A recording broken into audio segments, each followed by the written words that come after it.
fait aussi un événement qui est moins violent, plus consensuel, qui unit la nation, tous les Français, qui est la fête de la Fédération, le 14 juillet 1790, en souvenir de la prise de la Bastille en 1789, qui était plus révolutionnaire et violente. Le 14 juillet 1790, c'est une grande fête. Il y a plusieurs centaines de milliers de personnes qui sont réunies sur le Champ de Mars. L'organisation a été faite par toute la société française, bourgeois, peuple, plus riches comme les plus pauvres. Et même symboliquement, le roi Louis XVI s'est déplacé pour donner un coup de pioche pour les travaux. L'ensemble de la manifestation crie « Vive le roi, vive la reine et vive le dauphin ». Donc c'est quand même un moment joyeux de la Révolution française avant le grand basculement dans la terreur quelques années plus tard. Le 14 juillet 1789, c'est un bain de sang, le gouverneur de Launay se fait trancher la tête, sa tête est promenée au bout d'un pic dans tout Paris, donc c'est un petit événement. D'ailleurs, Louis XVI demandait si c'était une révolte et bon, on lui a dit que non, c'était une révolution. Mais c'est l'histoire ensuite qui a donné à ce jour-là énormément de retentissement.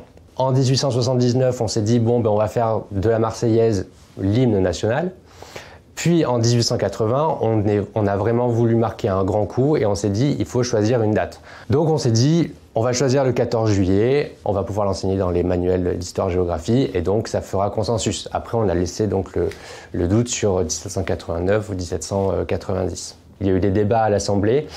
Les personnes qui étaient plutôt des républicains convaincus prêchaient le fait qu'il fallait retenir le 14 juillet 1789 et les républicains qui étaient plus modérés, conservateurs, voire monarchistes préféraient le 14 juillet 1790 qui était une communion finalement avec le roi et toute la nation. On retient aussi les événements qui correspondent à notre couleur politique.